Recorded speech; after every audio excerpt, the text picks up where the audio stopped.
This is Bobby Lashley, and you're listening to AMBY.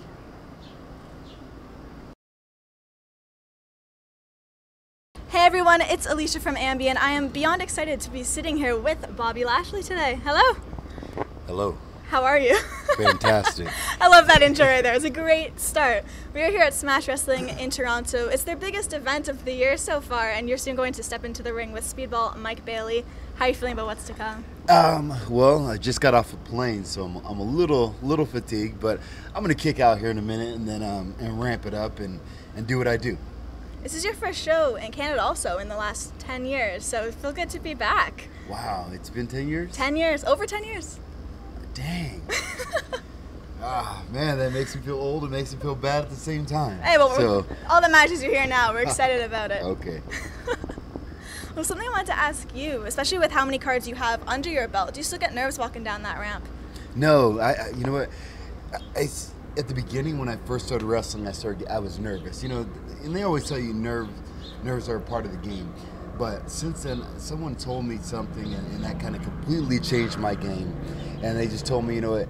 You never get nervous because of what you're doing. You get nervous because of being nervous.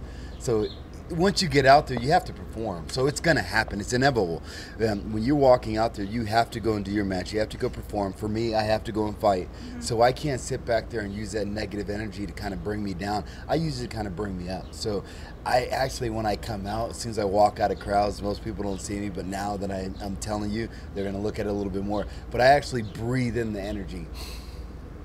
Breathe in the energy from the crowd, and it's kind of like a euphoric feeling for me, and I love it. I take whatever the crowd gives me and I give it right back to Temple. I love that. I'm going to use that mentality going forward. That's a really good tip. Absolutely. A lot has been going on at Impact Wrestling, some crazy stuff. As at Slammiversary, we very sadly saw you drop the belt to Alberto El Patron. But the other thing that's coming up is the big match between Matt Sydal. So is that kind of maybe moving your mindset off of the title? What's going on there? Yeah, and actually this is what I did, because I didn't lose the title. I loaned it to him for a little while because I had other things that I wanted to do. Of course, apologies. Okay? So with Matt Sydal, you know what? This is why I'm so excited about this match tonight, because I think this match tonight is kind of sort of going to be my prep for Matt Sydal. Okay. I think they're kind of similar style wrestlers because they're smaller, so I can throw them around a little bit more, and they're going to have that little speed, so they're going to be running around, so it's like chasing the mouse. So I'm excited about Matt Sydal because one, he's a legend. You know, he's been around and everyone knows him. He's an amazing wrestler, but at the same time, I'm just too damn good right now. I'm at the height of my wrestling career. You know, I started out back in 03, 04, and right now I feel like everything is just nothing can stop you. Nothing can stop me. I feel completely comfortable. I feel completely comfortable walking out to the ring, whether it's one person, whether it's a million people.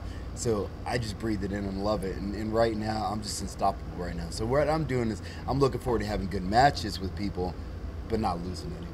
Well, just speaking to having complete confidence, you said something the other day that completely stuck with me, and that was, I'm an ordinary person, I just do extraordinary things. Extraordinary things. Tell me a bit more about that, because that's pretty much confidence right there. Absolutely. And you know, that's a part of me that, aside from the wrestling business, I always go and talk to like high schools, and I talk to kids as they're growing up, because I came from kind of like a little rough past, not things that I'd done, just things that I had to overcome. So I always tell kids when I go around, I'm like, look, I don't have a cape on my back, you know, I'm a normal person. I just choose to do extraordinary things, and I keep doing extraordinary things. I try to set the bar high, and I try to exceed. So whenever someone sees me in the wrestling ring or fight or anything like that, they look at it as saying, that's amazing that he can actually do that, being his size or whatever the case is. So that's my extraordinary thing. I set the bar really, really high.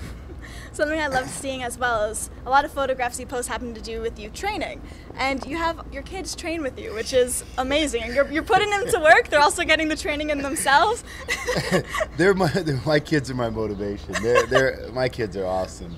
I mean, I'm blessed to have kids like these guys, and they come and watch me training. Like I let them see that part of it, because that's one thing that we got to get back to our kids. Is kids see a lot and they get influenced by a lot, and the one thing that my kids see is they see how hard I work. I mean, I already have a workout in and a training session in before my kids even get up. You know, I go and work out at 5 in the morning, and then after that I train a client at 6 a.m. And then I get home, and they're just getting out of bed at 7 o'clock. So Daddy's coming back, making a shake, sweaty, and they're like, where were you? Well, they know where I'm at. They know that I'm training. And then I take them to school and stuff like that, and then they see me train later on. So my kids see how hard I work, and that's the one thing I want to pass on to them. I can pass on all the skills and knowledge as possible, but kids are very observant, so they see me working hard, and that's what my kids love to do. Good work And they ethic. just want to be a part of it. They want to do something like, my son always, I can do that, I can do that. Yeah, he's So doing I'm the gonna- push-ups and everything. I'm like, wow, it's like a mini you. Yeah, it is. I'm in a constant competition with my son because that dude, he's going to be great. And the thing I like about him, and I'm not going to dwell on my kids so much. I'll talk all day about those guys.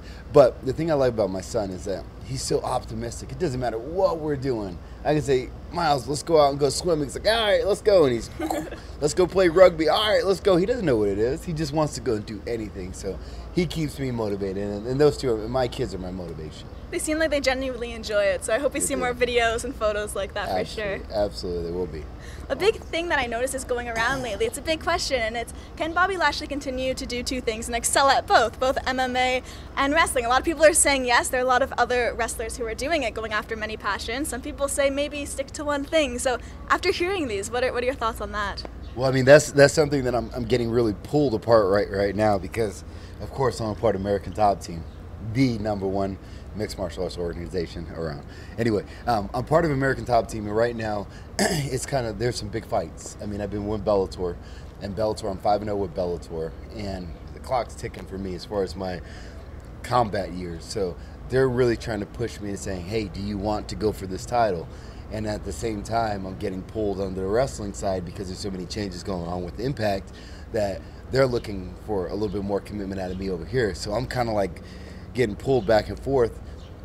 For me, I train the same. So I'm always training for fights. Wrestling, I can just kind of go in there and do it. Fighting, I have to kind of like turn that dial up a little bit. So right now, I don't know. Right now, as long as I can do it, I'm going to continue to do it. So if I can do both forever, I'll do both forever. Okay. Well, before you had mentioned how you came in from a long flight, so I was wondering, on those long flights or drives, do you listen to much music on those? I sleep. You sleep the whole time. Catch up on rest. I don't blame you at all. That is, you know what, I was actually going to tweet that today. I wish that I can possibly bring an airplane seat into my bedroom because I get the best sleep. I mean, I fell asleep before I even got on the plane, and I woke up when we landed. If I'm not sleeping, I'm usually reading. I'm not really a TV kind of person, movie type of person. I'm constantly learning, constantly trying to make myself better. So it's reading or sleeping for me. And not having a good nap. Who are some artists that you like listening to? Right now, I think there's a lot of people out there that are. I'm still kind of old school. I'm old school like Tupac and Nice. like old school rap and stuff like that. Tupac, Biggie. I stay with some of Nas, and then just some of the worst. Like the new stuff, it's the mumble rap and stuff like that. It's not really me. I'm more of like mainstream music now. Like I can sing, or since I have kids and I have daughters also, you know, I have to listen to the Selena Gomez and the Justin Biebers and that kind of music also. So I know the words. Do you? Okay. I'm Do you ever catch yourself singing along? I do. I do. I would like to see that. We're talking about posting videos. I'd like to see that one day. You know, my daughter is like a musically junkie. She loves musically, so Awesome. she's been pulling me into some of the musically. So I guess I got to post a couple of those. Very cool. You see some of my other antics. Let's wrap things up. Is there anything you would like to leave with your fans who'll be viewing? So you have such an incredible fan base. You know what? I'm kind of I always call myself like the silent majority because I'm not one of those guys that are posting like nonstop, that are always in the stuff. And regardless of heel or babyface, good guy or bad guy, I'm always me. And I always like to post things that are relevant about my life. So I don't post a tremendous amount, but if I do post something, it has some meaning behind it. And that's all I want to tell my fans. Is like, I'm not one of the people that are going to spit negativity online. I'm not one of the people that are complaining about politics every single day.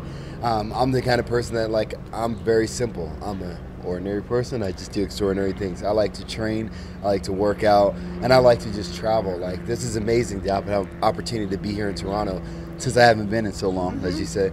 So I'm just going to run around and visit the people of Toronto. I'm going to go home. I have another tapings next week in Orlando, and then after that, I'm just traveling all over the place. So I'm pretty much right now, I'm going to post this. I will work for travel. Like, if you want me to come to your organization, just send me a plane ticket. I'll come. Yeah, that's how I am. Beautifully put. Just thank you so much for joining me today. My pleasure. I hope it doesn't take an extra 10 years until we see you next time. No. I'm going to buy a place here and move to Toronto. I like that. Thank you so much. My pleasure. And remember, to everyone viewing, you can visit us at musicblogger.com for all exclusive interviews, features, videos, and so much more. We'll see ya.